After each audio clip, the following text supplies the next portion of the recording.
Në një takim me 3 homologët nga Austria, Çekia dhe Slovakia në kuadër të formatit Slavkov së 3, ministri Ferit Hoxha theksoi se antarësimi në Bashkimin Evropian mbetet prioritet kryesor për Shqipërinë. Hoxha u shpreh se Shqipëria është gati për mbylljen e kapitujve që vjen pas përmbushjes së IBAR.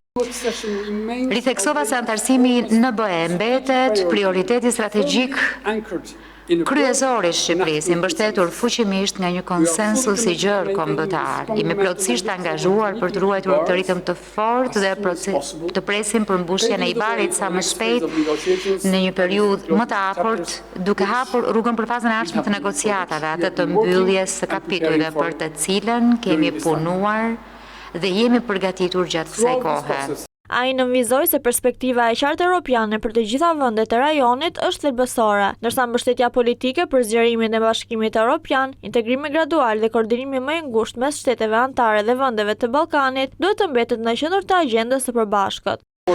Eram dakord se mbështetja politike për zgjerimin e vazhdueshme, integrimi gradual dhe koordinimi më i ngushtë në shteteve anëtare të BE-s dhe Ballkanit Perëndimor duhet të mbeten në thelb të agjendës së 12 majit, takimit në Bratislav dhe po kështu në takimet e ardhshme të këtij formati.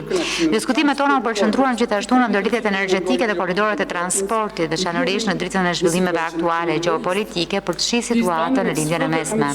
Ministri Hoxha rikonfirmoi angazhimin e Shqipërisë për integrimin evropian, duke theksuar se Ballkani Perëndimor është pjesë integrale e së ardhmes së Europës.